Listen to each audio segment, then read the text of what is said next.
Assalamualaikum warahmatullahi wabarakatuh. Anak-anak, alhamdulillah kembali lagi. Hari ini kita melanjutkan materi pelajaran Al-Quran hadis kita ya anak-anak. Hari ini kita akan masih melanjutkan tentang amal soleh ya anak-anak. Tentang yang bab kemarin ya, masih tentang amal soleh. Nah, sekarang buka halaman 89. Nah, di sini Ustazah akan menjelaskan bagian C, kandungan hadis ya. Tentunya hadis tentang amal saleh ya. Nah, di sini dikatakan adalah dunia sebagai sarana bagi kita menuju kehidupan di akhirat ya. Kehidupan akhirat tentunya kehidupan yang kekal dan bahagia. Nah, oleh karena itu Rasulullah Shallallahu Alaihi Wasallam pernah bersabda, ad-dunya mazra'atul akhirah. Nah, apa artinya anak-anak?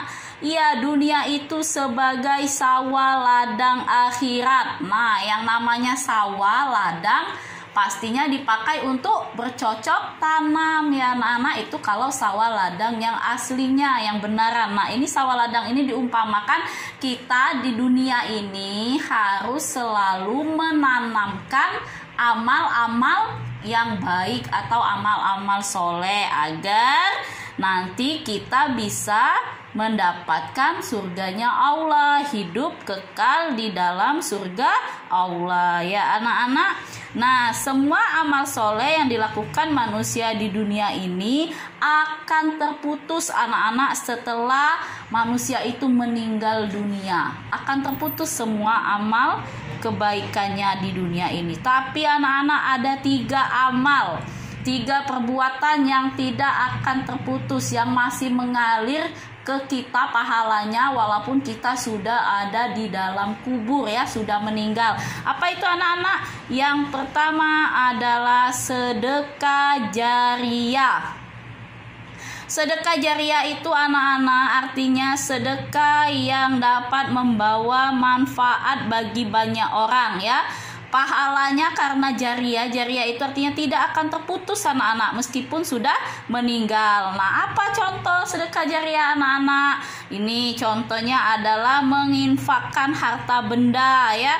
Misalnya kita punya tanah yang banyak, kita infakkan anak-anak, kita sedekahkan untuk membangun masjid, mendirikan sekolah. Nah, itu nanti walaupun kita sudah meninggal, pahala itu karena masjid dan musola itu selalu dipakai oleh orang ya, maka pahalanya terus mengalir ke kita ya. Yang kedua yaitu contohnya adalah ilmu yang bermanfaat. Nah, ilmu itu adalah sarana penting dalam menunjang kehidupan ya.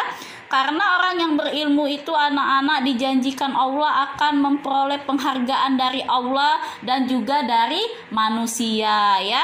Tetapi kalau ilmunya itu dimanfaatkan, disebarluaskannya kepada manusia. Bahkan kalau dianya pelit dengan ilmu yang dia miliki, maka sebaliknya Allah akan melaknat ya. Melaknat orang yang punya ilmu tapi dia tidak mau menyebarkan ilmunya, tidak mau mengajarkan ilmunya itu kepada orang lain ya. Nah, selanjutnya yang ketiga adalah anak soleh. Anak soleh atau soleha ya kalau cewek.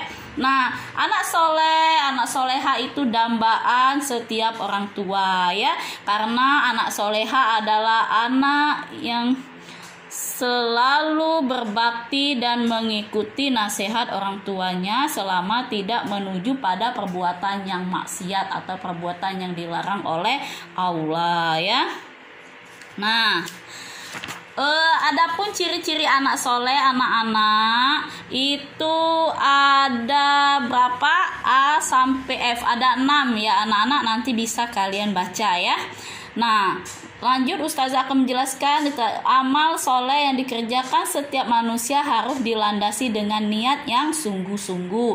Tentunya amal soleh atau amal baik itu niatnya karena Allah, ikhlas, bukan karena manusia atau riya ya anak-anak. Maka kalau tidak karena Allah malahan tidak mendapat pahala tapi akan mendapat dosa ya. Nah, dalam surah Al-Kahfi ayat 9 halaman 93, Al-Kahfi ayat 107-108 Allah menjelaskan balasan bagi orang yang beramal soleh adalah surga Firdaus. Nah, dan akan kekal di dalam surga itu, kekal dan bahagia. Kita mengatakan beriman tidak berarti tanpa diwujudkan dengan amal perbuatan yang baik. Kita harus melakukan amal soleh setiap ada kesempatan, tidak boleh menunda-nunda beramal soleh karena kita tidak tahu kesibukan yang akan kita alami ya nantinya. Oke anak-anak, sampai di sini penjelasan Ustazah akhiri. Wassalamualaikum warahmatullahi wabarakatuh.